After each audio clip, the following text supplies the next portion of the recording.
अस्सलाम वालेकुम दोस्तों, वेलकम टू हदीत हक।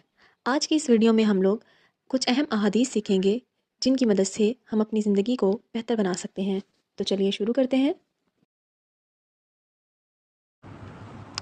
आप सल्लल्लाहु अलैहि वसल्लम ने फरमाया, तमाम अमाल का दारोमदार नीयत पर है और हर अमल का नतीजा हर इंसान को इसकी नीयत के मुताबिक ही मिलेगा। बस जिसकी हिजरत दौलत दुनिया हासिल करने के लिए हो या किसी औरत से शादी की गर्ज से हो, बस उसकी हिजरत इन्हीं चीज़ों के लिए होगी जिनकी हासिल करने की नीयत से इसने हिजरत की होगी।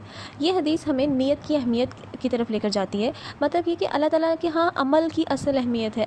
अल्लाह ताला के यहाँ अमल की असल कीमत ही नीयत है। अगर नीयत खालिस होगी, सिर्फ अल्लाह ताला के लिए होगी, तो अमल भी इंशाअल्लाह अल्लाह ताला के यहाँ ज़रूर कबूल होगा।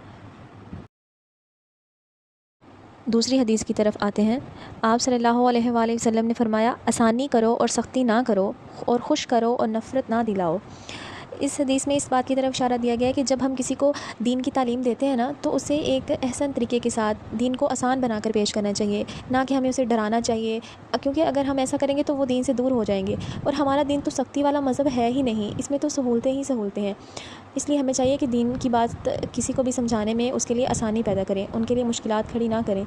आज की तीसरी हदीस हिबा करने का बयान यानी कि तोहफ़ा देने के हवाले से है। नबी करीम सल्लल्लाहु अलैहि वसल्लम ने फरमाया, ए मुसलमान औरतों, हरगिज़ कोई पड़ोसन अपनी दूसरी पड़ोसन के लिए मामूली हदिये को भी हकीर न समझे, ख्वाह वो बकरी के खुर का ही क्यों ना हो जिस पर सबसे कम गोश्त होता है।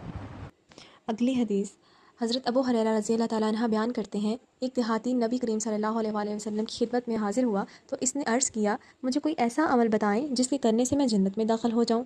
आप सल्लल्लाहु अलैहि वसल्लम ने फरमाया, तुम अल्लाह की इबादत करो और उसके साथ किसी किस्म का शिर्क ना करो, फ़र्ज़ नमाज कायम करो, ज़कात अदा करो और रमज़ान के रोज़े रखो। इसने कहा, उस ज़ात की कसम जिसके हाथ में मेरी जान है, मैं इसमें कोई कमी बेशी नहीं करूँगा। जब वो शख्स चला गया तो आप सल्लल्लाहु अलैहि वसल्लम ने फरमाया, जिस शख्स को पसंद हो कि वो जन्नती शख्स को देखे तो वो इसे देख ले।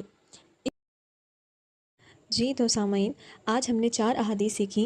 सबसे पहले तो ये कि हमें अपनी नीयत को खालिस अल्लाह ताला के लिए रखना चाहिए और अपनी नीयतों को साफ़ रखना चाहिए।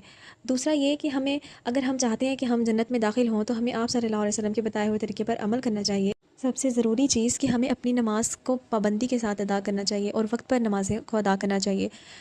क्योंकि नमाज सबसे पहला सवाल जो होगा वो हमें पता है कि कब्र में सबसे पहला सवाल होगा ही नमाज के बारे में। तो हमें अपनी इबादत को बेहतर करने की ज़रूरत है। और एक और चीज़ हमने आज सीखी कि इस्लाम सिर्फ इबादत का ही नाम नहीं है, बल्कि एक अच्छे इखलाक, भाईचारे और आसानियाँ पैदा करने का नाम है।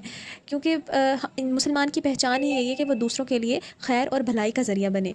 तो आज हम एक अहद करते हैं कि हम इंशाल्लाह अपनी इबादत को भी बेहतर बनाएंगे और हकूक़ुल इबाद पर भी अपने आप को अच्छा करने की कोशिश करेंगे। Hope so you like the video. अगर आपको वीडियो अच्छी लगी हो और आप इस तरह की मज़ीद वीडियोस देखना चाहते हो तो मुझे कमेंट में बताएं और वीडियो को लाइक और सब्सक्राइब करना ना भूलिएगा। अल्लाह पाक हम सबको सीधे रास्ते पर चलने की तौफीक अता फरमाए। अगर इस सब में मेरे से कोई गलती हो गई हो तो अल्लाह पाक मुझे माफ़ फरमाए। मिलते हैं नेक्स्ट वीडियो में। अल्लाह हाफ़िज़।